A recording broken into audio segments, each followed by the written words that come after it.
عقیل نے زہری سے بیان کیا، ان سے عروہ نے اور ان سے عائشہ رضی اللہ عنہا نے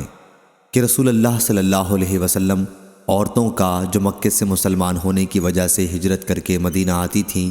امتحان لیتے تھے۔ زہری نے بیان کیا کہ ہم تک یہ روایت پہنچی ہے کہ جب اللہ تعالیٰ نے یہ آیت نازل فرمائی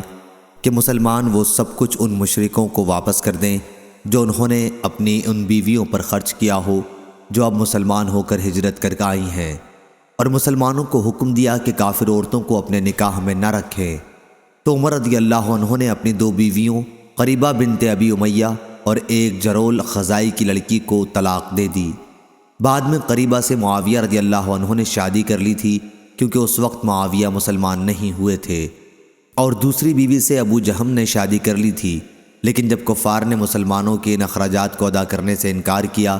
جو انہوں نے اپنی کافرہ بیویوں پر کیے تھے، تو اللہ تعالیٰ نے یہ آیت نازل فرمائی، اور تمہاری بیویوں میں سے کوئی کافروں کے یہاں چلی گئی تو وہ معاوضہ تم خود ہی لے لو۔ یہ وہ معاوضہ تھا جو مسلمان کفار میں سے اس شخص کو دیتے جس کی بیوی ہجرت کر کے مسلمان ہونے کے بعد کسی مسلمان کے نکاح میں آ گئی ہو۔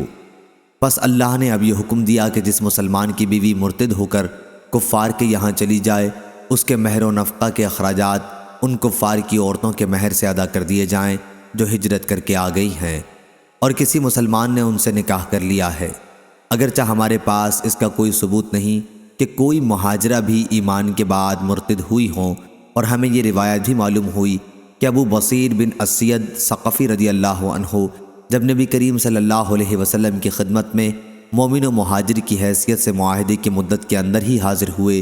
تو اخنس بن شریق نے نبی کریم صلی اللہ علیہ وسلم کو ایک تحریر لکھی جس میں اس نے ابو بصیر رضی اللہ عنہ کی واپسی کا مطالبہ آپ سے کیا تھا۔